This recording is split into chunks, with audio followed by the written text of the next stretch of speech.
home is so important to me, and also like personal style is so important to me, because both are ways of creating a feeling of self-assurance and also a feeling of authenticity. I did it again, a feeling of authenticity. And when we feel that feeling, then we feel grounded and we feel comfortable in our skin. And I feel like then we can make good decisions for our lives. We can go from a place of strength. And that's my 2 cents on that. Hey babe, welcome back. If you are new here, welcome. I'm Christina DiStefano. I thought it would be fun to get into sort of a connection between fashion and your interiors. In honor of Fashion Week and a love for fashion and personal style, I thought we could sort of bridge the two together. So today I'm going to be offering you 5 ways of creating cohesion between your wardrobe, your fashion sense, and your interior style. I will also get into the benefits of this, as well as the benefits of contrasting, like when your interiors and your personal style are actually in contrast to each other. So I want to present both sides, and I will share my opinions, of course, my personal experience, but I also really want you to formulate your own thoughts on this. So let's go ahead and get into it. If you saw the video I did, I can't remember, but I'll link it here. I do give you a pointer to look within your closet to determine your interior design style. Now, decorators will do this often. They will go through their clients' closets and look at their wardrobe, and that will be an indicator as to what kind of, like materials and colors and things like that their client gravitates towards, their client feels comfortable in. And those will often be clues as to like the interior design palette and some of the materials that will be used. So this is number 1, the first place to begin with your color palette. So a color palette is going to be the first step to sort of bridge your interior design style with your fashion style, and a way to quickly and very easily create cohesion between the two.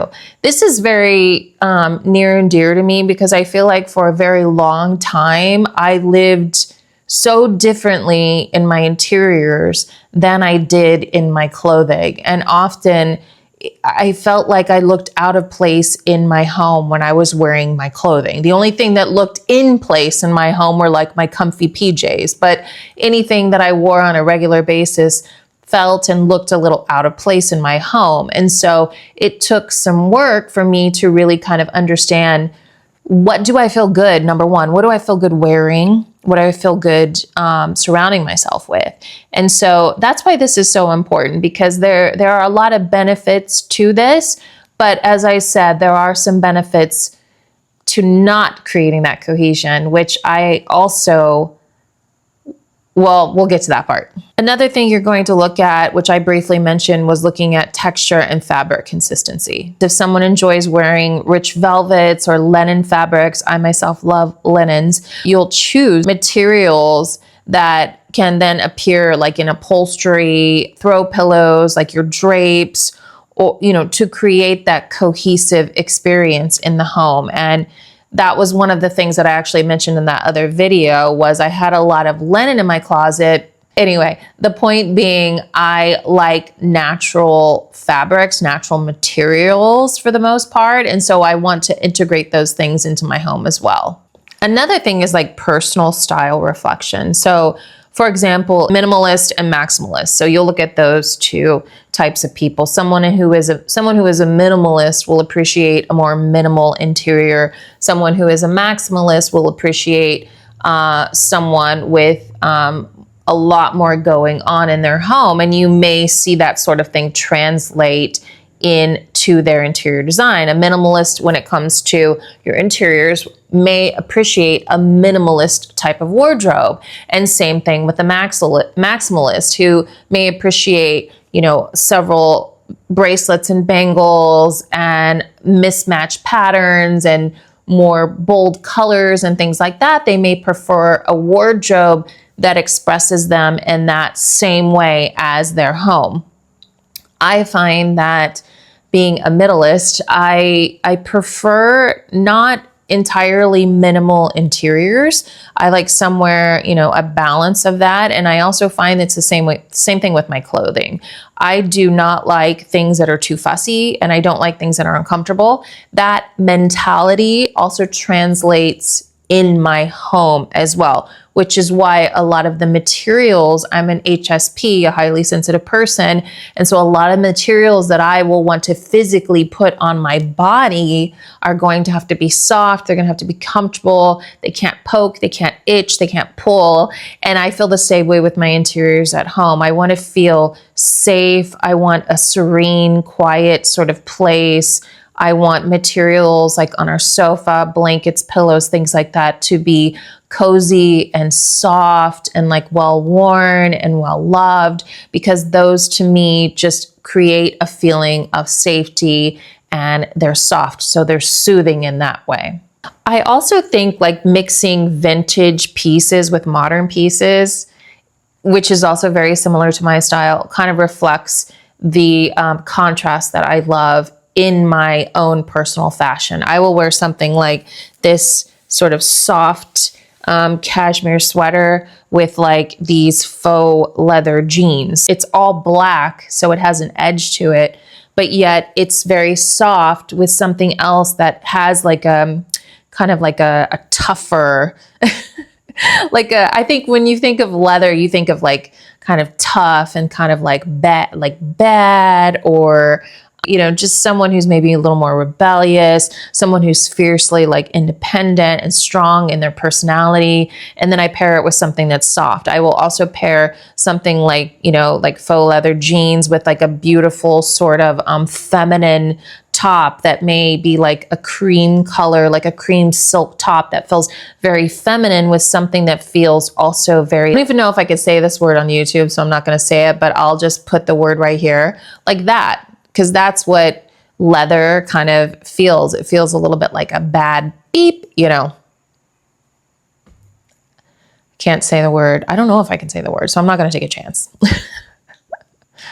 So another thing you want to think about are like seasonal transitions. So in New York, we are experiencing the earliest stages of fall. This weekend, actually, the temperature is about to drop as we hit the fall equinox. And so I'm going to be changing out some things. I've got like a faux fur piece that I put on the sofa. I've already brought out some of our warm, cozy blankets for the cooler evenings. And this goes the same with like your clothing too. So you'll want to sort of integrate some of those pieces that you'll need. So it's very similar as with the home, it is with your fashion. So for example, now is the time to start bringing out, well, if you're in the Northern Hemisphere, that is, now is the time to start bringing out like all the sweater weather clothes. Finally, sweater weather. And the scarves and the cozy things and little bits and pieces of that. And it goes the same for your home. Statement pieces. So incorporating bold statement pieces in your interiors and in your fashion is one way to also create that cohesion. For some time now, this pop of red, like at home in your interiors, has been incredibly popular. And I've noticed that this fall, red is also making a strong statement. So a red handbag, especially if you're someone who wears a lot of black, a red handbag could be a very good idea, or like a red lip, for example, or some bold red earrings or something like that, or a bold red, like bulky bangle would be really cool. So you're using that same kind of mentality, bold statement piece at home, bold statement piece in my ensemble.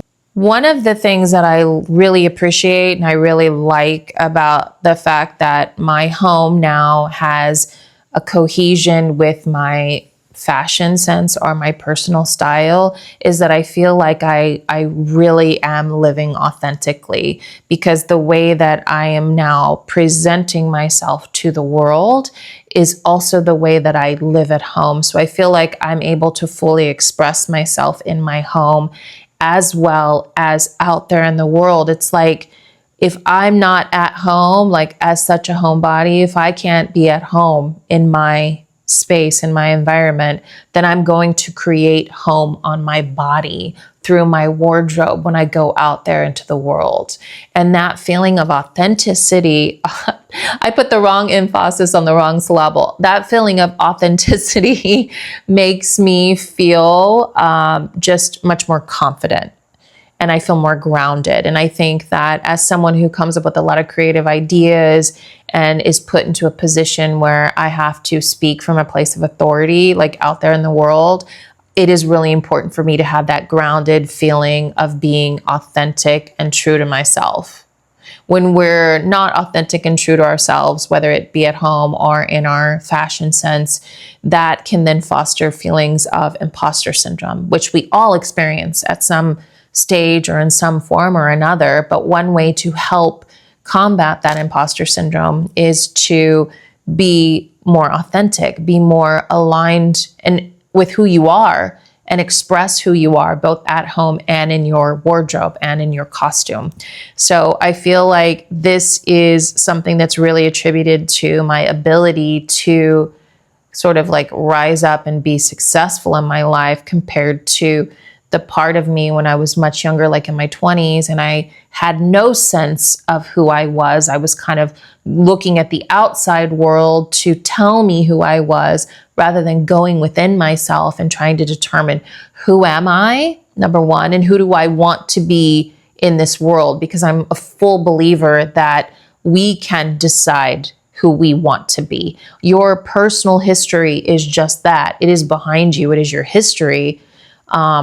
It doesn't have to determine who you are in the world today. So that kind of thinking has helped me enormously come from where I began to where I am now. So I'm digressing a little bit on that, but that's why home is so important to me, and also like personal style is so important to me, because both are ways of creating a feeling of self-assurance and also a feeling of authenticity. I did it again, a feeling of authenticity. And when we feel that feeling, then we feel grounded and we feel comfortable in our skin. And I feel like then we can make good decisions for our lives. We can go from a place of strength. And that's my 2 cents on that. But also, I do want to say that the misalignment between feeling authentic at home and not authentic in your wardrobe and your costume is that it can then create feelings of insecurity, feelings of kind of putting on a costume to where you're trying to be someone that you're not out there in public. And, you know, people can sense that, and people can tell when you're trying to be someone you're not. And people can just feel that. I think that's like part of our own intuition, especially the more tapped in you are to your intuition, people can definitely sense and feel that. The dissonance between your personal style, your fashion, and your home interiors can definitely lead to a feeling of dissatisfaction, a feeling of being out of place, like in the world, and a feeling potentially of like imposter syndrome, or potentially being misunderstood, because the way that we are presenting ourselves to the world may not be aligned with who we really are. And so we can look at home, like if you feel good at home and you're happy with your interiors at home, your home can help you determine how it is you will present yourself to the world. And the other way around, if you feel perfectly good, like in your wardrobe and confident and feel really aligned in your wardrobe, you can use that to then create an environment that finally feels right, that finally feels like home. As I've said before, bloom where you are planted, because we may not be in the perfect situation or have the money that we need to buy the things that we want or to buy the clothing we want, but do the best you can. Creativity, your personal creativity will take you far. You can have a lot of money and still lack creativity and waste a lot of it trying to come up with like an interior design style or a personal clothing style, overspend, overconsume, trying to find who you are out there, when in reality, it's just like coming back here, coming back home, figuring out who it is you want to be, who you are, the parts of you that you really want to embrace, and and discover a lot of the discovery of kind of understanding who you are and figuring out who you are and determining who you want to grow into and become in the world. So now what I would like to say about the contrast. So I have been in situations where especially at work now, so in addition to doing interior design and being an artist, I am also overseeing the sales in a luxury condo development. I work for a real estate developer in New York City. And this kind of work is very serious because it's billions of dollars. Like, it's $1 billion sellout. It literally is this building. And so in order to be seen and perceived as someone of an authority, someone who can assist someone with purchasing a condo or understanding the aspects of a purchase like that and understanding the dynamics of something like that, or working with people like at this caliber, at this I don't know, I guess you could say like economic status, which I am not, and I did not grow up. I did not begin my life in that at all. Quite the extreme opposite. It's a long story. If you want a Q&A about me, I could tell you a lot. I've lived many, many lives. But the whole point I'm trying to make here is that you can create a persona, and sometimes the person you are at home has nothing to do with the person that you need to project out into the world. And so there are benefits to that. I see my work wardrobe as a uniform. I literally created a version of myself that I would become when I was at work. And that's the benefit of clothing that can do that for you. I also find that it does give a really nice work-life balance. So when I actually keep clothes at work, I have a closet at work in my office, and I keep my my jackets, my trousers, I have dresses there, and I have a shoe rack underneath my desk.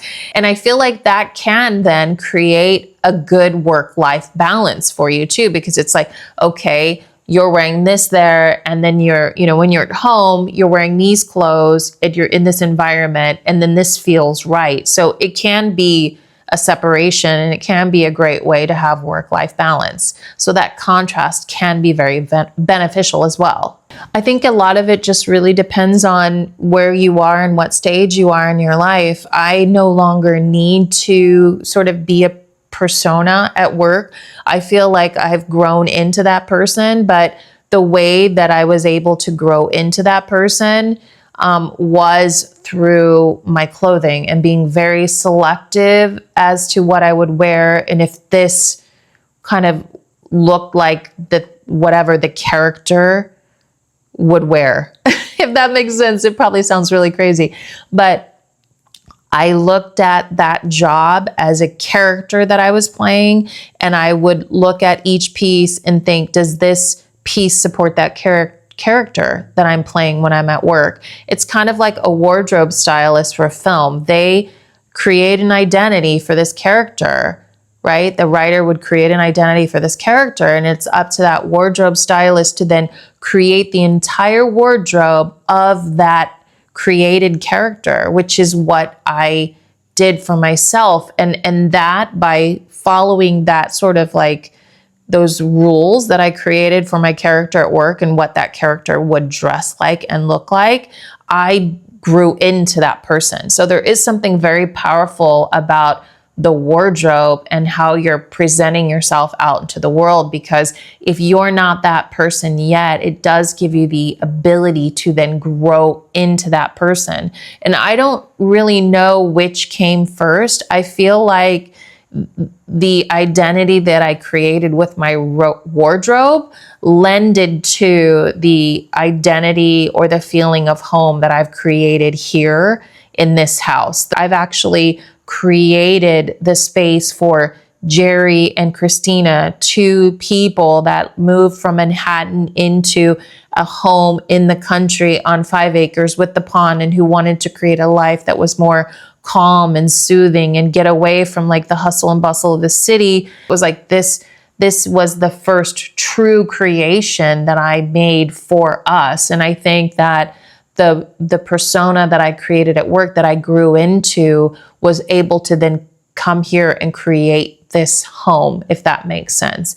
But I didn't just create that home from that persona. That is me. That is the person I grew into be. So this home is really a collaboration of all those aspects of myself and Jerry's aspects all coming together into this space. So I hope you enjoyed this like slightly like, I don't know, very thoughtful. Like I hope it was very thought-provoking for you, because I wanted to do something a little different than the typical sort of how-to videos, because those can be a little bit monotonous over and over again every week. And I want to start getting into more dialogue with all of you about the importance of, you know, thinking in terms of like our home and how our home really does nurture us, and our home really does create, it helps us to create the life that we want.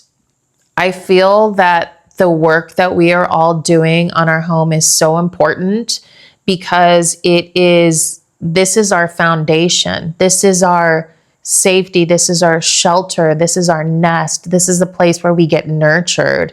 And this is where we sleep each night. This is where we wake up each morning. This is a really important place for us, and a place for us in our lives. And it doesn't matter if you're in your forever home or in a temporary apartment. As I said, bloom where you're planted. It's important to start doing this work on your home now. And also, you know, just coming back to this style and sort of fashion and creating this cohesion. This is a message from me to you to just kind of help you live more in alignment with your authentic self. You know, the work that we do here is really important. It's not just about decorating. It's so much deeper than that. And on that note, I want to say, sending you so much love from New York. Mwah. Incorporate stain. This is a weird video.